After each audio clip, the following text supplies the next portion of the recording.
नर्मदे हर, हर हर नर्मदे. मागील भागांमध्ये आपण पाहिले होते की प्रसन्नसेन राजाची मुलगी भानुमती ही अकाली विधवा होते आणि शेवटी ती पित्याच्या अनुमतीने शूलभेत तीर्थाच्या जवळ वास्तव्य करते.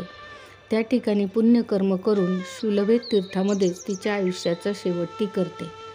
त्याचबरोबर शबर आणि शबरीचा उद्धार देखील या तीर्थामध्येच झाला होता.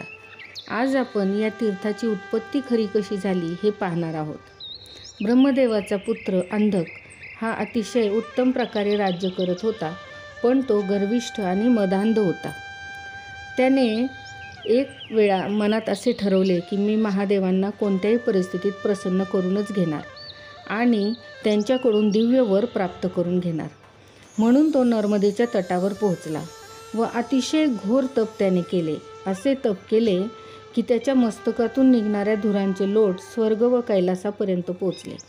महादेव व पार्वती या दोघांनाही ते नजरेस पडले. पार्वती म्हणाली, मनुष्य लोकात कोण एवढे उग्र तप करत आहे? तुम्ही त्यास दर्शन न देता उपेक्षा का करत आहात? तेव्हा महादेव म्हणाले की मी योग साधनेमध्ये व्यस्त असल्याने त्याच्याकडे जाऊ शकलो नाही. मग महादेव आणि पार्वती दोघेही अंधकासमोर प्रकट झाले. अंधकाने त्यावेळेस असा वर मागितला की मी सगळे देव जिंकून घेईल असे सामर्थ्य मला दे.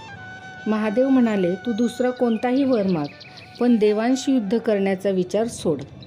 तसा तो दीर्घ श्वास घेऊन पृथ्वीवर जोरात कोसळला. एखादा वृक्ष मुळे उन्मळून पडावा तसा तो पृथ्वीवरती पडला. पार्वती त्यावर म्हणाली की हे देवा, आपण जर त्यास वर दिला नाही तर आपली अपकीर्ती होईल. भगवान महादेव म्हणाले, त्यास मी वर दिला तर हा देव लोकांचा विध्वंस करेल हे मला माहिती आहे आणि तोच त्याचा मानस आहे. मग महादेव युक्तीने त्यास म्हणाले की मी तुला वर देतो, पण भगवान विष्णू व मला सोडून तू सर्व देवांना जिंकून घेऊ शकशील.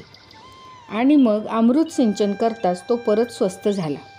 तुझे कार्य सफल होवो, विपरीत कर्म तुझ्या हातून घडू नये हाच माझा आशीर्वाद आहे. आणि अशा प्रकारे भगवान महादेवांकडून अंधकाने वर प्राप्त केला.